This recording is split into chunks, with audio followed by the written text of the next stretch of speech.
Paz do Senhor, irmãos. Vamos colocar de pé, vamos estar orando, dando início à escola bíblica. Senhor, nós te agradecemos por esse dia, Senhor, pedimos a tua graça, a tua bênção sobre nós aqui. Esteja falando conosco e nos ajudando a entender e compreender aquilo que vai ser ministrado, Senhor, hoje. Que a tua graça esteja sobre nós, sobre a minha vida, e nós possamos aqui transmitir aquilo que o Senhor tem preparado para nós, em nome de Jesus. Amém. Hoje, a pastora Margarete me incumbiu, e o Fernando também, de estar trazendo algumas coisas aqui. Vamos hoje falar algumas heresias que são postadas na internet, e eu andei dando uma olhadinha. Tem muitos irmãos, não estou falando aqui da igreja, mas tem muitos irmãos desavisados e compartilham. Eu vou falar aqui de algumas que, assim, se olhar de relance não vai conseguir entender, mas se a gente olhar com um olhar mais profundo, a gente vai conseguir compreender. Então eu vou estar falando de algumas aqui, tem muitas outras, mas eu vou estar falando aqui de algumas. Quem captou as heresias foi o Fernando, que deu a ideia, e eu dei uma sapeada aqui. Então é importante, porque tem algumas que é bem sutil mesmo. Então, por exemplo, assim, você é o centro da vontade de Deus. Nossa, essas, os neopentecostais deliram, mas é uma heresia, que não é. Então, e um dos disseminadores de heresia é um pastor muito conhecido, que fala, todo mundo gosta, compartilha, não sei o quê, e o nome dele é David Leonardo. E todo mundo engole as heresias dele e nem percebe. Por quê? Porque ele é famoso, está aí em tudo que é mídia, e todo mundo engole e de boa. Gente, nós precisamos ser mais seletivos em quem nós ouvimos, para não engolir heresia achando que está bom. E às vezes o que acontece? Pega e compartilha. Vai nas stories dos irmãos para você ver quantos que tem compartilhado o pastor David Leonardo. Ele é um coach, gente. Ele não traz conteúdo bíblico, ele traz filosofias bíblicas. Mas o conteúdo bíblico não, está muito longe. Só coisas motivacionais. Então, é um coach que é um pastor, a gente não pode jamais esquecer que ele é um pastor, porém herege. Também a gente não pode esquecer que ele é um herege. Muito bem, vamos à primeira, tem várias aqui, eu não selecionei assim, eu só fui colocando uma e outra, e não selecionei aqui, essa é mais, essa é menos, não, é só aleatório. Essa caiu de ser a primeira, vamos lá. Fernando, leia. Após viralizar com uma estátua de Exu Beelzebu no Rio Grande do Sul, encontramos a dona dessa arte um tanto quanto diferenciada. O nome da proprietária da casa é chamada de Mãe Michele da Cigana. Ela diz que colocou a estátua para proteção da casa de religião, como um grande guardião. Aí o comentário da Jéssica. Já vi coisa pior, acredite. Meu vizinho colocou a bandeira do Brasil na janela escrito Deus, Pátria e Família. Muito bem. Onde está o problema dessa comparação? A outra colocou a imagem lá, da Bafomé, como proteção da casa de religião. Beleza. E a outra vem aqui com Deus, Pátria e Família. Esse Deus, Pátria e Família é de religião? Uma bandeira escrita Deus, Pátria e Família é alguma coisa religiosa? Não. Não tem nada a ver o que ela colocou, uma imagem do Bafomé, que é uma figura religiosa, e com a outra chegou e comentou, a Jéssica, Azevedo, outra coisa muito pior, colocou Deus, Pátria e Família. Gente, Jeremias 15:9, que diz assim, portanto, assim diz o Senhor, se tu voltares, então te trarei e estarás diante de mim. E se apartares o precioso do vil, serás como a minha boca. Tornem-se eles para ti, mas não voltes tu para eles. Nós precisamos aprender a separar o precioso do vil, para que nós não venhamos achar esse comentário, nossa, é verdade, arrasou. É muito pior Deus, Pátria, Família do Bafomé. Gente, esse foi um jargão, um slogan que o presidente Bolsonaro usou em toda a sua campanha. O que era isso aqui? Os valores dele, Deus, Pátria e Família. São os valores que ele cultiva, são valores. Não é nossos valores? Nós também. Nós cultivamos, buscar primeiro o reino de Deus e a sua justiça. Deus. Pátria, nós somos patriota. Não é errado nós ser patriota. E família também. Antes de constituição da igreja, Deus constituiu a família no Éden. Então são valores cristãos, não é religião. Agora o Bafomé sim, é de cunho religioso. Exu é, pois é. Quem invoca um trem desse aí, está invocando um demônio, que agora parece que saiu um projeto de lei que não pode mais falar demônio, né? Nosso presidente. Mas, então assim, é algo maligno. Agora, Deus, Pátria e Família são valores completamente diferentes. Não tem nada a ver uma coisa com a outra. Então nós precisamos aprender a separar uma coisa da outra. E tem muitos que vão olhar e vão fazer ligação igual essa Jéssica fez. Tem coisa muito pior, Deus, Pátria e Família. Não sabem discernir o precioso do vil. Não sabem separar eira de beira, não sabem separar uma coisa da outra. Nós, cristãos, temos que ter uma mente seletiva, saber separar uma coisa da outra. Porque senão nós vamos fazer igual essa Jéssica fez aí. Misturou, nada a ver. Próximo, leia, Fernando. O único que podia nos julgar, nos amou. Nossa, esse arrasa. No meio gospel, esse arrasa. Principalmente dos hereges. No meio gospel, herege. Aquele que podia nos julgar, nos amou. Ninguém me julga, só Deus. Eu ouço isso constantemente. Isso, como diz a pastora Margarete, isso deveria causar, uma frase dessa, ninguém me julga, só Deus, isso deveria nos causar temor. Por quê? Porque se é só Deus que julga, beleza, Ele sabe de tudo, não tem como esconder nada. Ao invés de eu usar isso como uma defesa, eu deveria usar isso como repreensão, autorrepreensão. Ninguém me julga, só Deus.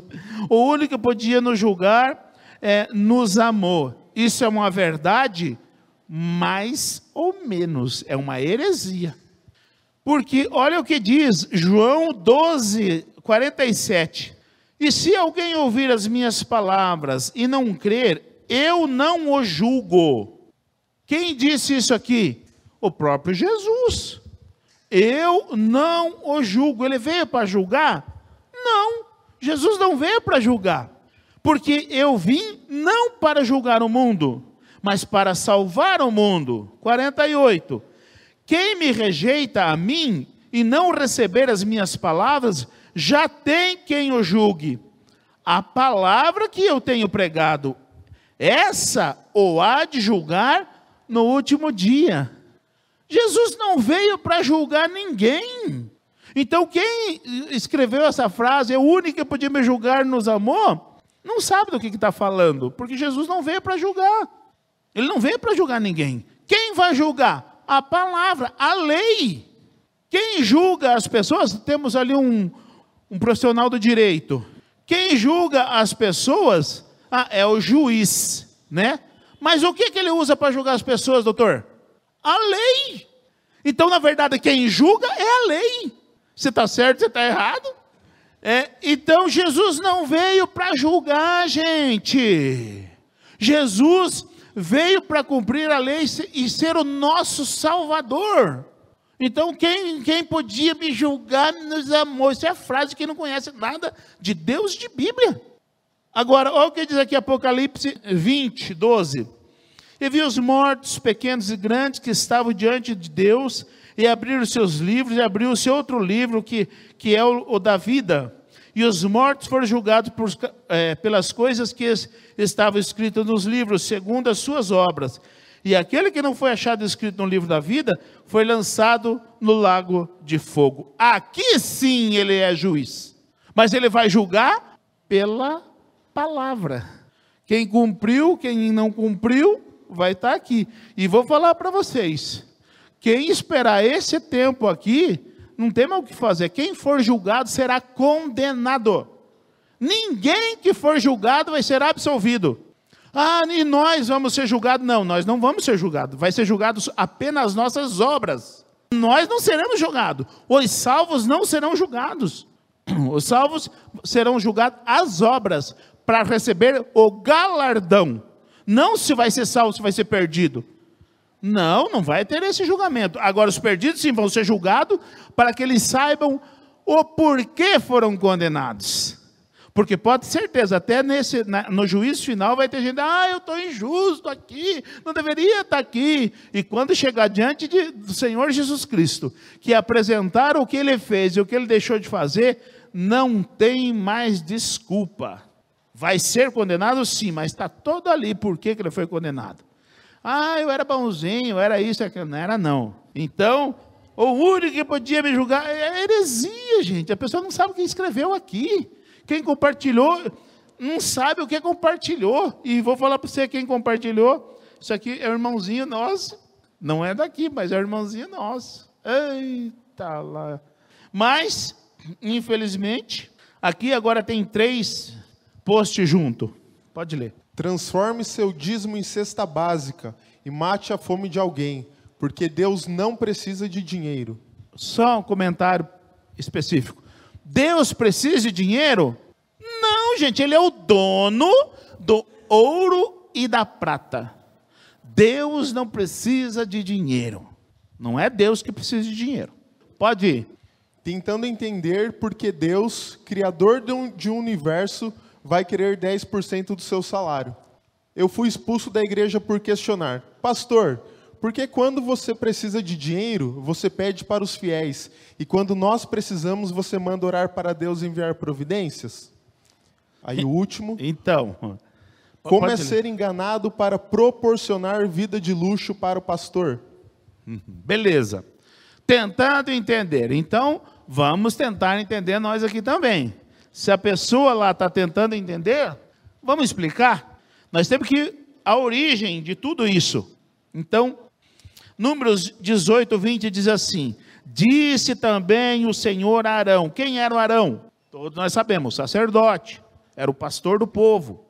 Na sua terra herança nenhuma terás, e no meio deles nenhuma parte terás.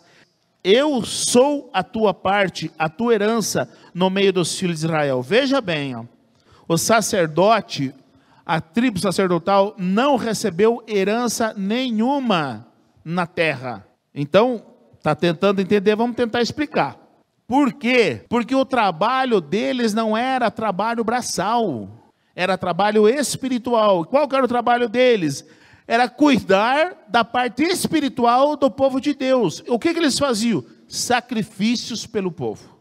Sacrifícios pelo povo. Então, eu vou continuar aqui para depois a gente tentar explicar o que ela está tentando entender. E eis que aos filhos de Levi tenho dado todos os dízimos em Israel por herança, pelo ministério que executam. Veja bem que é ministério que executam.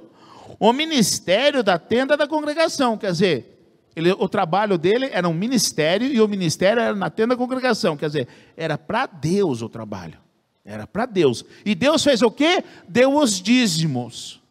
E veja bem, quantas tribos eram? 12. A tribo de Levi, então, foi tirada, não recebeu herança. Quantas receberam herança? 11. Muito bem. Essas 11 tribos, elas trabalhavam e de tudo o que elas possuíam, elas produziam, eles entregavam o dízimo. Quanto era o dízimo? 10%. Quanto essas 11 tribos ficavam? 90%. A tribo de Levi não plantava nada, mas recebia 10% de cada tribo. Quanto a tribo de Levi, que era a tribo sacerdotal, recebia? Então, 110% recebia mais do que quem produzia. O que isso nos mostra? que é merecedor de maior haveres aquele que trabalha para Deus do que aquele que trabalha na terra. Deve ganhar muito mais. E aqui a pessoa está tentando entender, então vamos tentar explicar, porque Deus não precisa de dinheiro. Deus não precisa de dinheiro. Realmente, Deus não precisa. Mas a sua obra na terra precisa. A gente não consegue chegar ali na Eletro, né? Diz aqui, vim pagar a conta de luz da igreja. Deus te abençoe em nome de Jesus. Aí, beleza. Tá paga a luz. É assim que a gente paga a luz aqui da igreja? Não é. Eu sou pastor da igreja. Sacerdote, como aqui. Como o Arão era, como a tribo de Levi era. Aí, os irmãos chegam assim, mês inteiro, né? Deus te abençoe também, pastor. Graças a Deus, né? O vento está aí para você respirar, né? A água está aí para você tomar. E comer nada. É isso que está ensinando aqui, ó. O tempo mudou, mas do que comia o sacerdote? Dos dízimos. Do que sobrevivia o sacerdote? Dos dízimos. E era mais do que todas as outras tribos. Muito bem.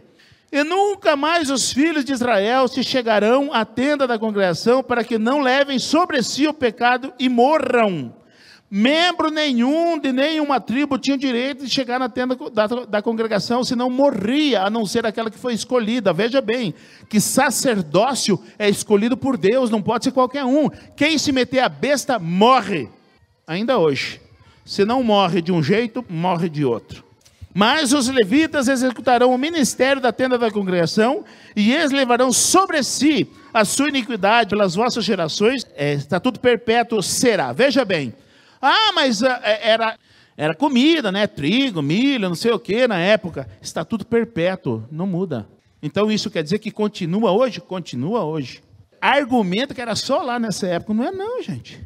Deus continua escolhendo sacerdote? Continua escolhendo sacerdote. Eu sou um sacerdote escolhido por Deus. Nunca defendi, vocês todos são testemunha, nunca vim aqui pedir, quero salário, quero salário, quero salário. Vocês nunca me viram fazer isso. Não é isso que eu faço, não. Então, estatuto perpétuo está valendo lá, está valendo hoje, vai valer até a volta de Jesus. Só esclarecendo. E no meio dos filhos de Israel, nenhuma herança terão, porque os dízimos dos filhos de Israel que oferecem ao Senhor, veja bem, oferece ao Senhor em oferta alçada, tenho dado por herança aos levitas. Veja bem, os dízimos você entrega a Deus e Deus entrega ao sacerdote. Veja bem, não se esqueça disso. Vamos pegar assim, friamente, quem que paga o salário de sacerdote? É Deus, não é você, é Deus. Aí se você não der, o problema é seu. De quem que eu cobrei dízimo aqui até hoje? Nunca. De quem que eu fui? Irmão, o dízimo aqui, rapaz, você recebeu, né? Nunca, e nunca verão, porque não é assim. Agora, tem gente que faz assim? Tem. Esses são os hereges, são os falsos. E se um dia eu fizer isso, por favor, me repreenda, porque eu saí fora da palavra. Então, não tem como falar sem ser exemplo. Líder é exemplo, senão é chefia. Se eu viesse aqui falar um monte de coisa, eu seria o chefe, não o líder. Então, é Deus que deu e acabou. Você não tem nada a ver com isso. O teu dever é entregar o dízimo e acabou. O resto é com Deus. Sim, e se você entregar seu dízimo e eu fizer mau uso do dízimo, aí não é mais problema seu também, aí é problema meu. Aí eu vou dar conta, o tesoureiro está lá. O tesoureiro, eu fico lá vendo quem dá, quem não dá, quanto deu, quanto saiu. Eu fico fazendo mau uso do dinheiro da igreja. Aí a diretoria está quase toda aqui. Nós não podemos, gente. Nós não podemos, porque alguns erram nivelar tudo por baixo. Como está fazendo, queria entender. Beleza. Gostaria que essa Priscila Leite aí, né, estivesse aqui para ouvir, mas não vai estar, né? E falou o Senhor a Moisés dizendo, também falarás aos levitas e dir-lhe-ás, quando receberes os dízimos dos filhos de Israel, que eu deles os tenho dado por vossa herança, deles oferecereis uma oferta alçada ao Senhor. Pastor também entrega dízimo? Sim, entrega dízimo também. Como que não? Pastor que não entrega dízimo, está errado, é herege também. E os dízimos dos dízimos, olha só, dízimo dos dízimos, não foi Batista Independente que inventou isso aí, está aqui, está escrito aqui, 27. E contar-se-vos-á a vossa oferta alçada como grão da eira e como plenitude do lagar. Assim também oferecereis ao Senhor uma oferta alçada de todos os vossos dízimos que recebestes dos filhos de Israel, e deles dareis a oferta alçada ao Senhor a Arão, o sacerdote. De todos os vossos dádivos oferecereis toda a oferta alçada ao Senhor, de tudo o melhor deles, a sua santa parte. Veja bem, até ao sacerdote ele precisa dar o melhor para Deus, não é sobra.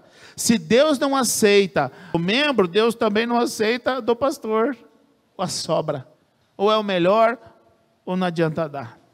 Dir-lhe-ás, pois, quando oferecerdes o melhor deles, como novidade da eira e como novidade do lagar, se contará aos levitas, e o comereis de todo lugar, vós e vossos filhos, e vossas famílias, porque vosso galardão é pelo vosso ministério na tenda da congregação. Olha só, Deus reconhece o trabalho, a igreja não, os membros não reconhecem o trabalho do sacerdote.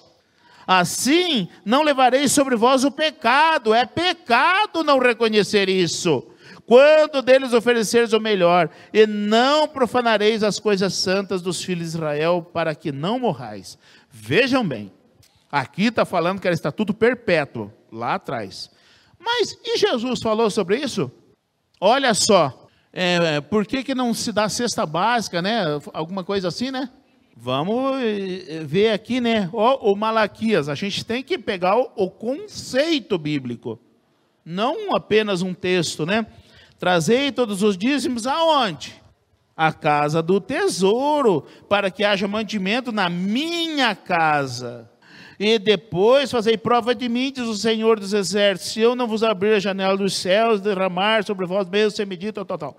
Muito bem, o dízimo se entrega na igreja que você congrega. Posso usar o teu exemplo? Vou usar o exemplo do Ju. O Ju mudou, né, para São Paulo. Ele congregou aqui durante, quantos anos 12 anos. Ele congregou aqui com a gente. Então, ele tem amor por essa igreja, por nós, né, aqui, por mim como pastor. E aí ele foi embora para São Paulo. E ele veio, antes de ir embora para São Paulo, veio perguntar a respeito do dízimo. Porque no coração dele, ele pertence às duas igrejas. No coração dele. Pois é, e ele tem 2 salários. 2 fontes de renda. Então, no coração abençoador dele, e abençoado, ele pensou assim, ó, como eu tenho 2 igrejas, né? Tenho 2 salários, eu vou dar o dízimo de um numa e o dízimo do outro noutra. Não foi isso? Quer dizer, no coração dele estava certo. Porque no coração dele, essa igreja dele também. Aí ele veio conversar comigo e me falou isso. O que eu te falei? Na igreja que congrega, que é só lá. Você tem que entregar seu dízimo lá. Não é aqui não. Porque é lá que você congrega. Então já pensou se eu fosse interesseiro e, né, de olho no dinheiro dele, né? Porque está querendo dar, vamos querer receber também, né? Falei, não, meu filho, não, o dízimo é na igreja que você congrega, você vai congregar lá, então você vai entregar lá. Não é aqui não. Dízimo, gente, você leva onde a gente congrega. Porque lá que ele vai ser alimentado agora. Antes era aqui, beleza. Então nós não podemos ser oportunista. Porque ele quer fazer, então não tem problema. Tem sim, eu estou ensinando errado ele. Então, gente, a gente não pode ser oportunista e aproveitar da boa vontade e da bondade dos outros. Então eu ensinei o certo para ele. Só uma parte que nós estamos falando do dízimo. 2 coisas. Primeiro, o texto ali de Números é a instituição de Deus para o cuidado ali. Mas a primeira vez que a Bíblia fala sobre dízimo foi antes disso, lá com Abraão, que pagou o dízimo a Melquisedeque, que era o sacerdote. Então, o dízimo já vem antes de Deus estar dando para a tribo de Levi. E no texto de Malaquias, quando está falando do dízimo, Deus coloca nós não precisaríamos que Deus colocasse essa sobre o dízimo, mas Deus nos dá. Deus, na sua grande misericórdia, Ele nos ensina sobre o dízimo, de você dar 10% ao Senhor. Só que ali no texto de Malaquias, Deus dá uma promessa, que muitas vezes a pessoa não entende, que Ele abençoaria as pessoas que dessem o dízimo, com uma bênção maior. Ainda Ele diz, fazei prova de mim, né? Se eu não vos abençoar. E muitas vezes as pessoas não entendem isso. E eu falo assim, que quem é dizimista fiel, entende essa bênção de Deus. Mas só quem é dizimista fiel para entender essa bênção de Deus. Porque quem é dizimista fiel faz muito mais coisa com os 90% do que uma pessoa que não é dizimista no mesmo valor.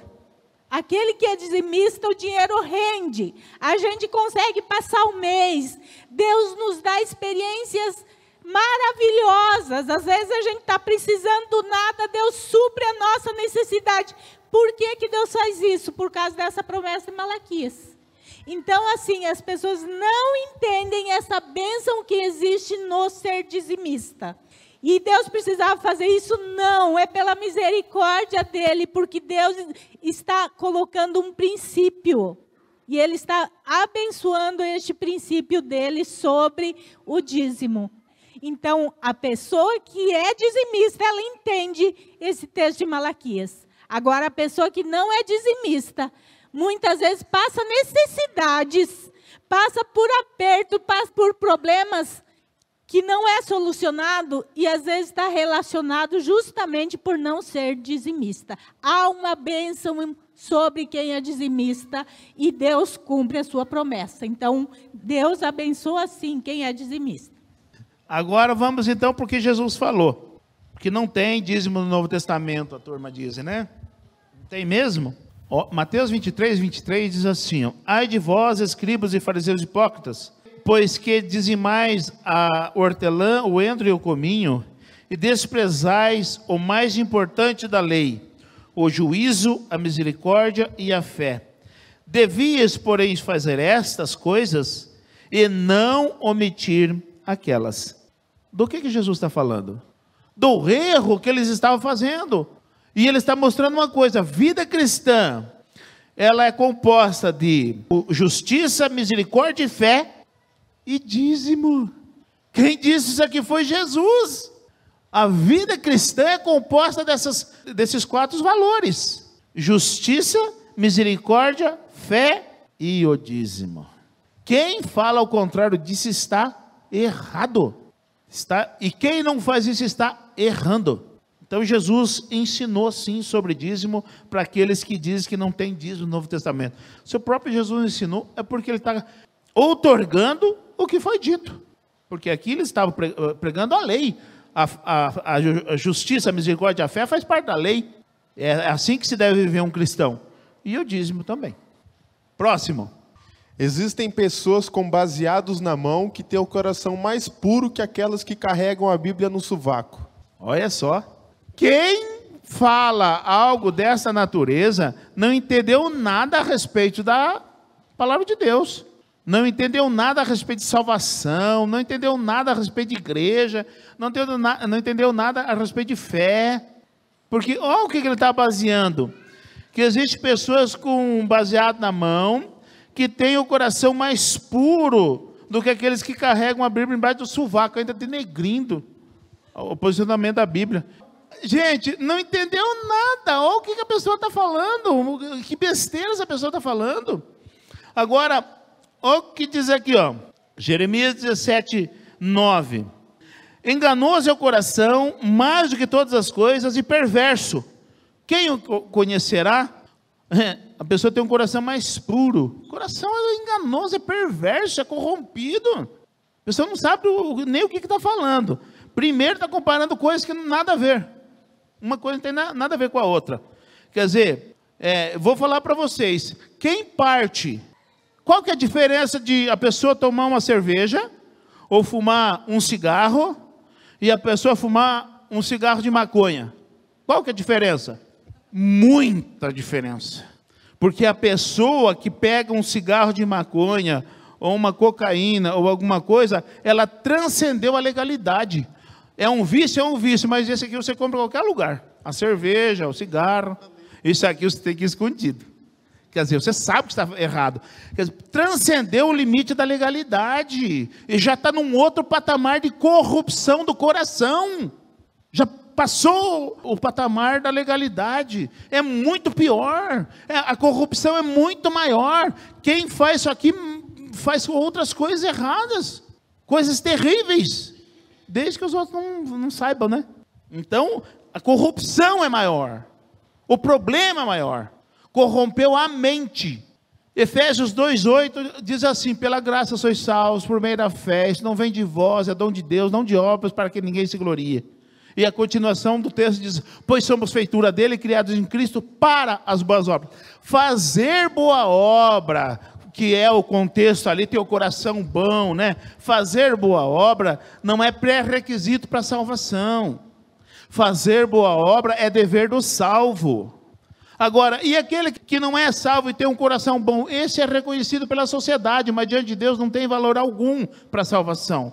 Porque a salvação é só pela fé. Uma pessoa de coração bom, que atende os outros, vai para o céu só se tiver a fé em Jesus Cristo. Se não tiver fé unicamente em Jesus Cristo, pode ser gente boa, pode ter coração, como diz aqui, um coração bom, né? Não vai para o céu. Não está salvo. Então, é pela fé, pela graça, não há o que eu faça para que eu possa alcançar a salvação. É só a fé em Jesus Cristo. E aí, no Gálatas 3:26, todos vós sois filhos de Deus pela fé no Filho de Deus. Então, nós não podemos confundir as coisas. Mas o Mateus 12:25 diz assim, porque tem muitos que daí colocam esse texto aqui. Olha o que diz o texto de Mateus 12:35. O homem bom tira boas coisas do bom tesouro do seu coração, e o homem mau do mau tesouro tira coisas más. O que está falando aqui? É a mesma coisa de que eu estou falando aqui? Não, coisa completamente diferente. Aqui está falando de escolhas. A pessoa escolhe fazer o bem ou fazer o mal. Disso que está falando o texto aqui. Não é que o homem tem o coração bom ou tem o coração mau. Aqui está falando de escolhas. Cada um tem escolha, ou fazer o bem ou fazer o mal. Agora, percebam uma coisa. Que a mesma pessoa que às vezes fazem coisas boas, tira coisas boas do seu coração, tem hora que ela diz: eu vou te matar. Tirou coisa má do mesmo coração que fez coisa boa. Então isso aqui é escolhas. Não está falando do que está se tratando aqui, ó. Nós não podemos confundir, pegar o texto, o texto aqui, o homem tem um coração bom, né? Não, a escolha muitas vezes nossa é boa, e muitas vezes a nossa escolha é má. Você escolhe, às vezes você não dá um murro na cara, mas às vezes fala palavra que é a mesma coisa que um murro na cara. É uma coisa má que o crente faz. Agora, não está falando do que esse post aqui está falando. Então, nós não podemos confundir as coisas.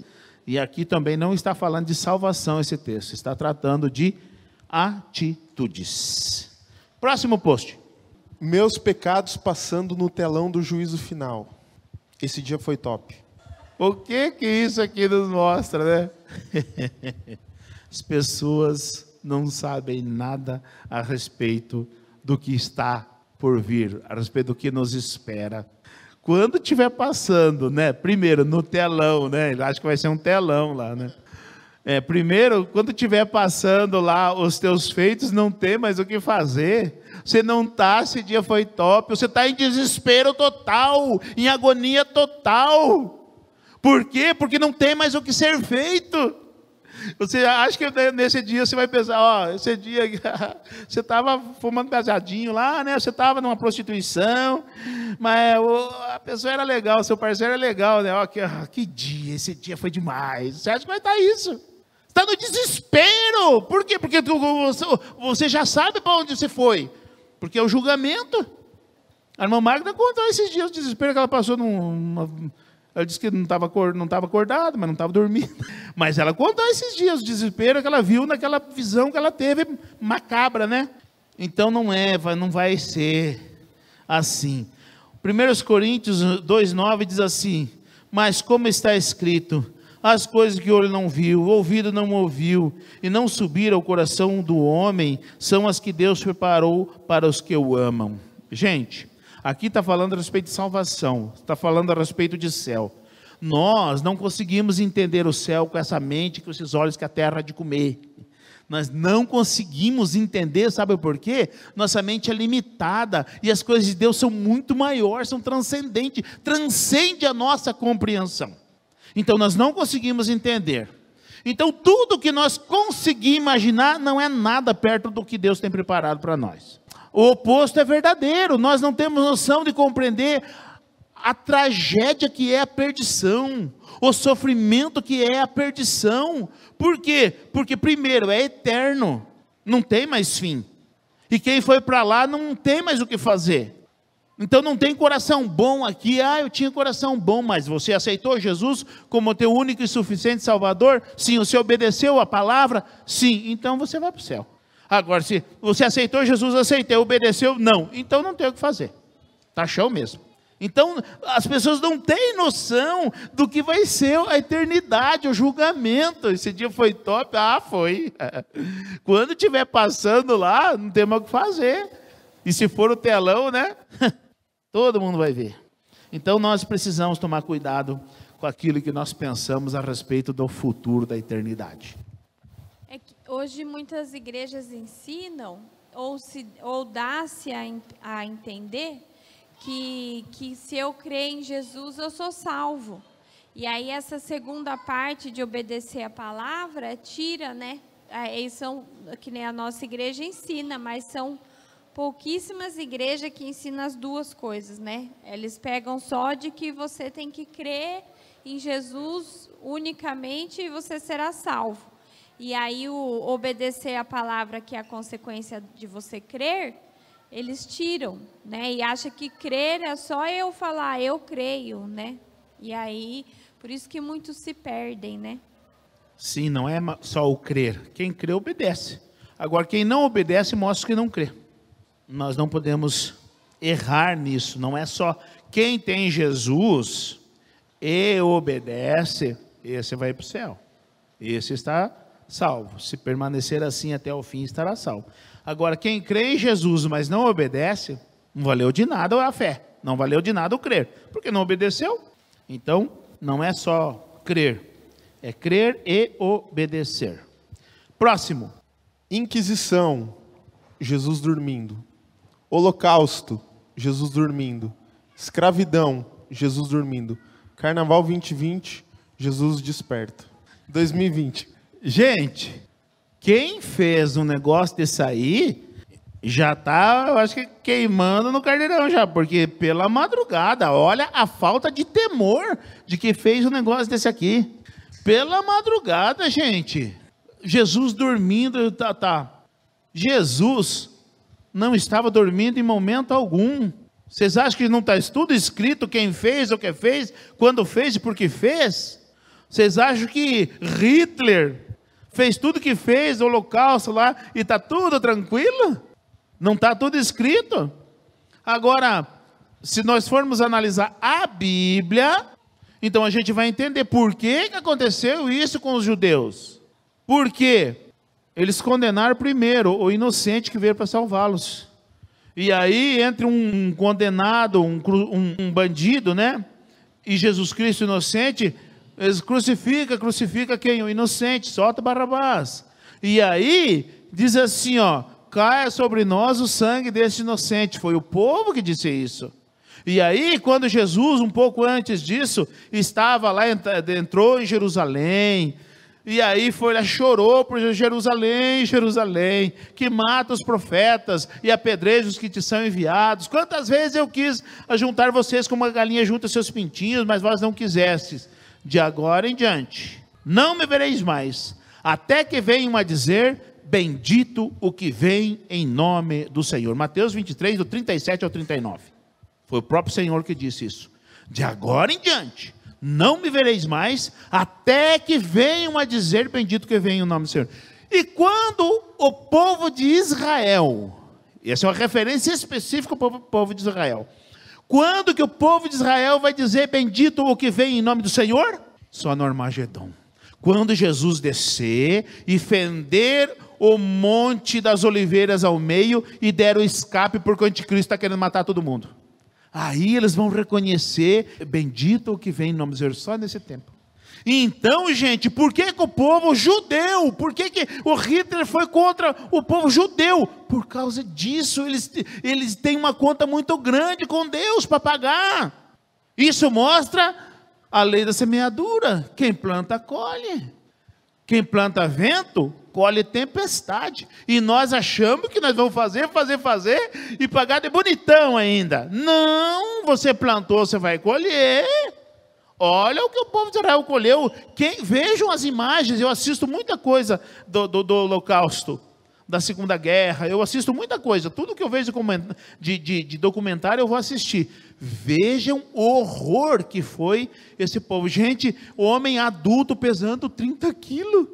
Gente, tem uns que é pele e osso, tem uns que é só osso, não tem mais pele. Gente do céu, é horrível. E aí, um abençoado desse me faz um post desse, e gente vai lá e compartilha. Jesus dormindo. Agora o carnaval, pela madrugada. Então, é terrível isso. Olha o que diz Lucas 4, 5 a 7, diz: e o diabo, na tentação de Jesus, e o diabo, levando-o ao alto monte, mostrou-lhe num momento de tempo todos os reinos do mundo, e disse-lhe o diabo: dar-te-ei a ti todo este poder e a sua glória, porque a mim me foi entregue, e dou-o a quem eu quero. Portanto, se tu me adorares, tudo será teu. De quem que é este mundo e o sistema governamental e as riquezas deste mundo? De quem que é? Do diabo, do chifrudo. É dele, porque foi entregue. Quem que entregou para ele? O Adão. Entregou quando ele foi lá e comeu do fruto. Ele entregou na mão do diabo tudo o reino deste mundo, porque Deus tinha entregado para ele. E ele foi lá e entregou para o diabo. E agora o diabo chega aqui para dizer, tudo isso aqui é meu, eu dou para quem eu quiser. Se você me adorar, é teu também. Tudo isso, essas coisas acontecem, essa tragédia acontece por causa da maldade do coração do homem. Deus não tem nada a ver com isso. O holocausto aconteceu porque a maldade do coração do Hitler lá, mas o povo de Israel devia sim, e ainda deve. E chegou o tempo de pagar a conta, aquela lá. Caia sobre nós e nossos filhos. Então chegou o tempo de pagar. Em momento algum Deus está dormindo. Deus sempre vê tudo que você faz, mas Deus vê tudo que você pensa. Deus vê também, não é só o que você faz, não. Deus vê o que você pensa. Então não pense você que Deus não está vendo. Deus está vendo sim. E vai chegar a hora de tomar conta disso aí. E vai ser doloroso, e vai ser terrível. As pessoas que perderam o temor a Deus e fazem esse tipo de coisa aí, ó. Tudo isso aí é falta de temor a Deus, porque perdeu a noção de quem é. E o homem é apenas pó. Deus fez assim e acaba com o homem. Nesse post, a escravidão, o holocausto e a Inquisição foram coisas terríveis que foram decisões do homem. O homem decidiu. Então, a maldade do próprio homem que causou todo esse mal. Como esse governo neste mundo é de Satanás, as coisas vão de mal a pior. Mas o último post do carnaval, não é que Jesus acordou, é que é uma afronta à nossa fé. O que aconteceu no carnaval foi uma afronta à nossa fé.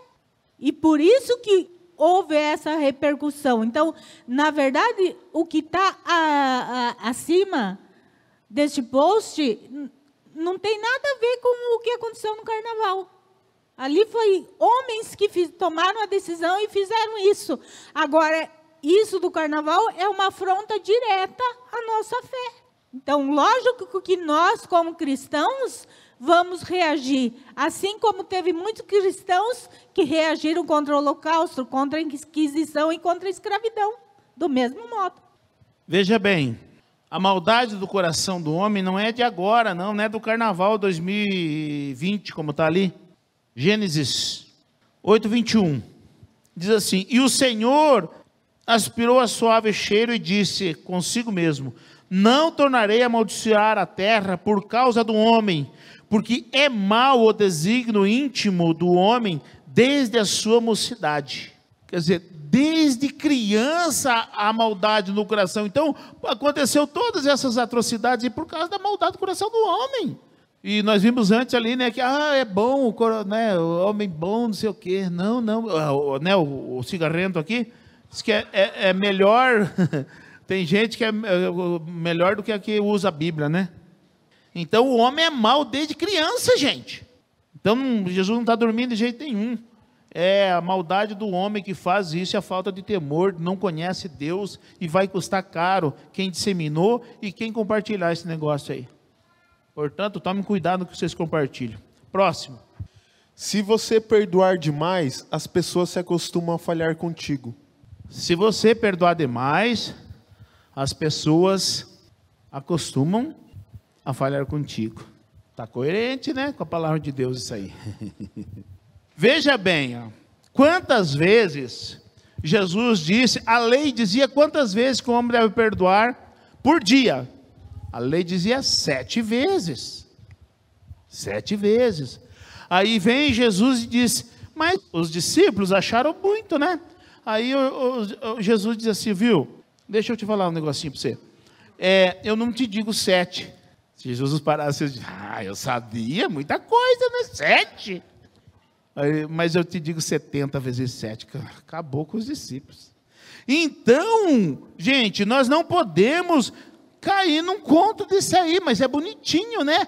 É verdade, a turma vai subir para cima de mim, né? É verdade, não, tem razão, a gente não pode acostumar as pessoas a errar com a gente. De 7 passou para 490, ou seja, incontável. Quantas vezes errar, tem que perdoar.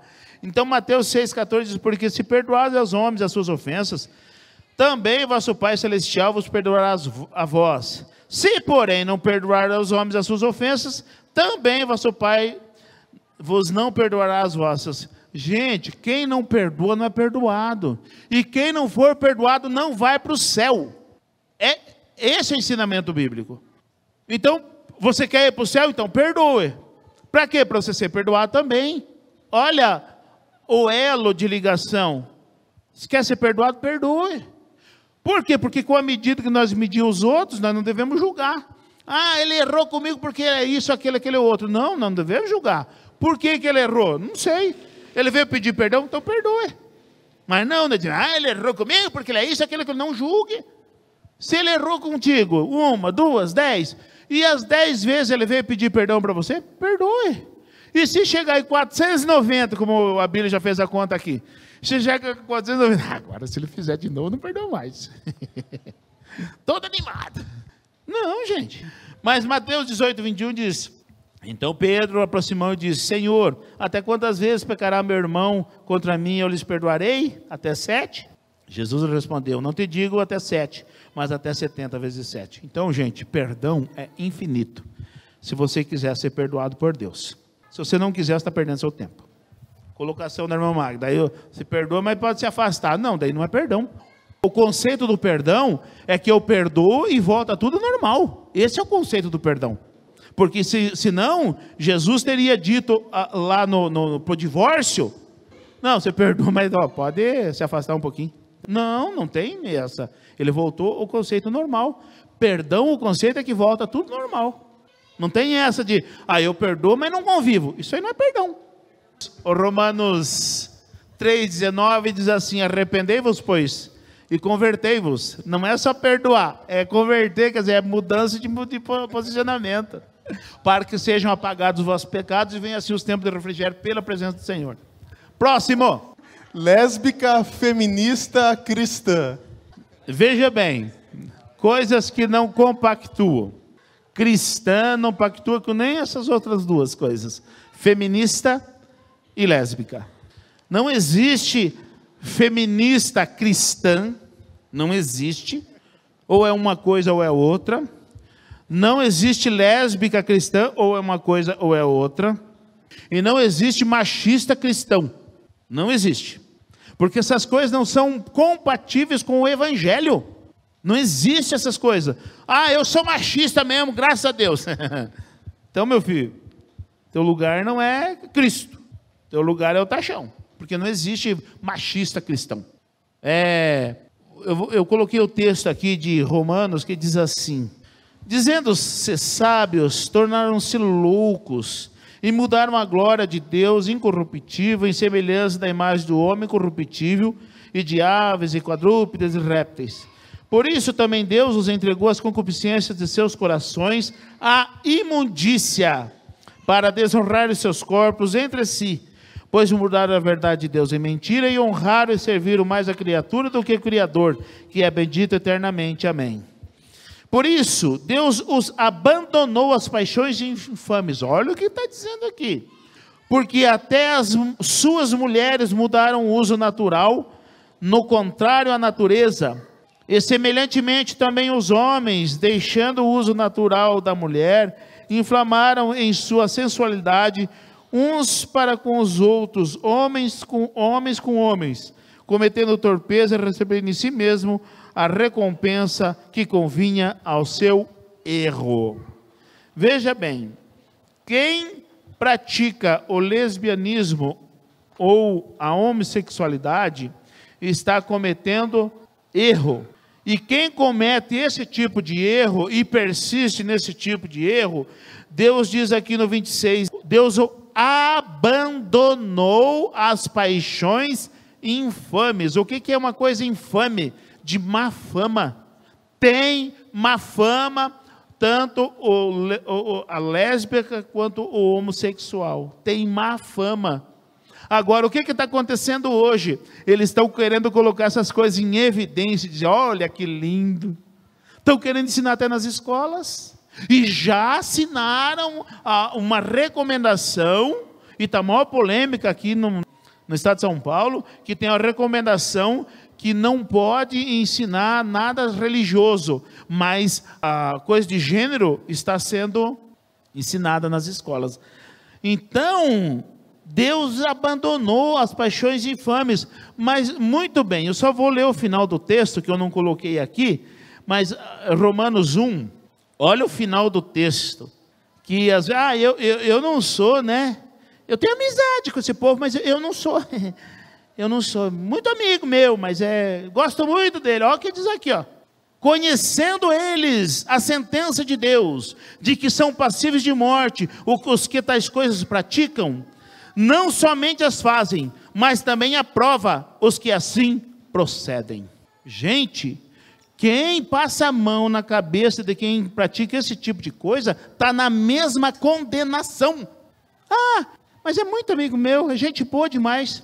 Deus diz que entregou a paixão infame, de coisa de má fama. Você vai andar com quem tem má fama? É a Bíblia que está dizendo, não sou eu, não é a religião que diz isso, é a Bíblia. Então, quer fazer o certo, não tenha amigo gay, nem homem e nem mulher, porque não sou eu que digo, está aqui, ó. É coisa de má fama. E se quiser vir na igreja, pode trazer na igreja. A igreja não tem preconceito. Nós temos conceito. Nós não temos preconceito. Nós seguimos conceito. E qual que é o conceito? Que isso aí é errado. Mas e se vir na igreja, vamos amar, sem problema nenhum. Não tem problema eu amar uma pessoa, né? A Bíblia diz, amai os vossos inimigos. Não é nosso inimigo. Ele só pratica coisas que nós não aprovamos. Mas devemos amar sim, mas não ter amizade. Por quê? 1 Coríntios 15, 33. Não vos enganeis. As más companhias corrompem os bons costumes. Olha o alerta antes de falar o quê? Olha o alerta. Não vos enganeis. Quer dizer, se engana aquele que pensa, não, é meu amigo, eu vou andar, mas não vou me corromper. Vai se corromper sim. Vai se corromper sim. Então, cristão evangélico nenhum deveria ter amizade com quem pratica tanto o lesbianismo quanto o homossexualismo ou quem usa substâncias entorpecentes. Então nós não podemos nos enganar, gente. Está aqui, ó. Quem é passivo de morte, tanto aqueles que fazem, quanto aqueles que aprovam. Eu tendo amizade, eu estou aprovando o que a pessoa faz. Eu andar junto, eu estou aprovando o que faz. Aí para vir na igreja, não, na igreja você pode trazer sim, sem problema nenhum. A pessoa quer vir e não tem carro, e mora longe, pode passar na casa e trazer. E se precisar, fala para mim que eu vou buscar. Não tem problema nenhum para vir na igreja. Agora, para ir na praça, ir tomar um sorvete, aí não, aí é outra coisa. Né? Aí é outra coisa. Amar é outra coisa, é querer o bem e querer que a pessoa se saia de uma situação dessa que está passiva de condenação. Próximo. A formação do homem. Aí está rabiscado por cima. Está proibido acreditar que o homem veio do barro e depois querer usar biologia para ser transfóbico. Palavra da moda, é transfóbico. Olha só. Então, está proibido, né? Acreditar que o homem veio do barro. Quer dizer, isso aqui é bíblico. Então, está proibido acreditar que o homem veio do barro e ser transfóbico. Gente, nós não somos transfóbicos, nós não somos homofóbicos, nós não temos preconceito nenhum, porque a Bíblia não dá margem para nós ter preconceito. Quando o próprio Senhor Jesus disse lá em Marcos 16:15, ele diz assim: ide por todo mundo, pregai o evangelho a toda criatura. Pregar o evangelho é para todos. Quem crer e for batizado será salvo, quem não crer será condenado. Então, o evangelho não dá margem para preconceito nenhum. Nós não temos preconceito, nós não somos homofóbicos, nós não somos transfóbicos. Nós temos conceito. E, biblicamente, diz que essas coisas são erradas, então eu não vou aprovar nunca. Eu vou falar que isso aí está errado, enquanto eu viver, eu vou falar. Está errado? Está errado. Então, nós não temos nenhum tipo de fobia aqui. Mas o conceito é que Deus formou o homem do pó da terra. E acabou. Nós não somos contra a ciência, pelo contrário. Eu creio que Deus pode usar a ciência para nos abençoar. Não, nós não temos nada contra a ciência. Agora, Mateus 19:4 diz assim: ele, porém, respondendo, disse-lhes: não tendes lido o que fez desde o princípio? Macho e fêmea os fez. Deus criou macho e fêmea. Não existe transgênero. Não existe. Não existe gay. Não existe. Ou é macho ou é fêmea. Acabou. Ninguém nasce no corpo errado. Deus não erra. Deus faz tudo perfeito. Deus não erra. Então, quer dizer, quando eu digo que eu mudei o meu sexo porque Deus me fez errado, me fez no corpo errado, eu estou desdenhando da grandiosidade de Deus, do poder de Deus. Então, Deus só fez macho e fêmea. Acabou. Só isso que Deus fez. E Deus fez o homem do quê? Do pó da terra. Está escrito na Bíblia. E acabou. Então, não adianta querer perverter ou desvirtuar a palavra de Deus. E é isso que as pessoas fazem. Estão desvirtuando a palavra de Deus. Qual que é o símbolo LGBTQIA+. O arco-íris. É errado o cristão usar o arco-íris? Não, gente. Não. Não é errado. O problema é que os homens perverteram uma aliança de Deus com os homens. O arco-íris quer dizer, eu me lembrei que eu não vou mais destruir a terra com água, vai ser com fogo, viu? Deus está sendo bonzinho. E quem queimar vai ser eternamente. A lembrança, Deus está lembrando que não vai mais destruir a terra com água. Mas os homens perverteram esse símbolo de Deus, essa aliança de Deus com os homens. Marcos 10:6 diz, porém, desde o princípio da criação, Deus os fez macho e fêmea. Desde o início, acabou. Deus fez Adão e Eva. Acabou. Tudo que passar disso é perversão. Entendeu? Não existe homem trans, mulher trans, não existe. Isso é uma invenção do homem, e é uma invenção moderna. Batucada abençoada. Bloco gospel anima carnaval no Rio de Janeiro. Beleza, gente. Se a onda pega... Gente, assim, infelizmente, eu vi um pastor que, assim, combate muitas heresias, muita coisa, mas infelizmente a igreja dele foi para o carnaval. Acho que é o 2º ou 3º ano que vai. Pastor Silas Malafaia. E ele defendendo, preparou o povo lá, tal. Para mim, gente, Isso aí completamente errado. Como é que pode? A igreja vai lá é assim, pode falar o que quiser, não tem explicação. 1 Tessalonicenses 5:22 diz assim: abstende-vos de toda a aparência do mal. O carnaval é bom ou é mal? É mal, gente, só tem porcaria que é feito lá, as piores aberrações acontecem lá, então é mal. E a igreja vai lá tudo bonitona, aparência do mal? Não, gente. A gente não vai fazer bloco de carnaval, não. Isso aí completamente desvirtua o evangelho que pregamos. Tiago capítulo 4, versículo 4 diz: adúlteros e adúlteras, não sabeis vós que a amizade do mundo é inimizade contra Deus? Portanto, qualquer que quiser ser amigo do mundo, constitui-se inimigo de Deus. Nós não temos que parecer, nós somos uma igreja, vou usar a palavra da moda, desconstruída. Acabou, gente. São uma igreja desconstruída, que aceita tudo, não tem problema com nada, então acabou. O lago de fogo espera também.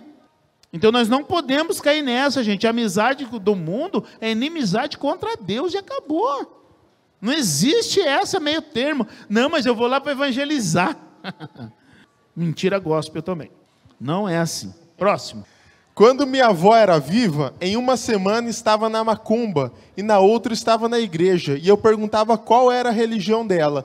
E ela me disse que quem reza para todos não fica sozinho no escuro. Olha que beleza. Ensinamento da vozinha para o netinho. 1 Timóteo 2,5 diz: porquanto há um só Deus e um só mediador entre Deus e os homens, Cristo Jesus homem. Primeiro, não é religião que salva ninguém. Não é a religião evangélica que vai salvar alguém. Não é você ser batista independente que vai salvar alguém. Não. O único que pode salvar é a sua fé em Jesus Cristo. É só Jesus Cristo que salva. Tem religião má, mas não tem religião boa. Existe religião má? Aquelas que mexem com o demônio é religião má. Porque está mexendo diretamente com o inimigo de Deus, o diabo. Agora, e religião boa? Não, religião boa não tem. Nós estamos aqui, Igreja Batista Independente, mas a Igreja Batista Independente não salva ninguém. Então nós não podemos anunciar que a nossa religião é boa. Tem religião ruim, mas nós não podemos dizer que a nossa é boa, a nossa é certa, não. É a palavra de Deus. Quem segue fielmente a palavra de Deus, beleza. Agora, quem contraria, tchau.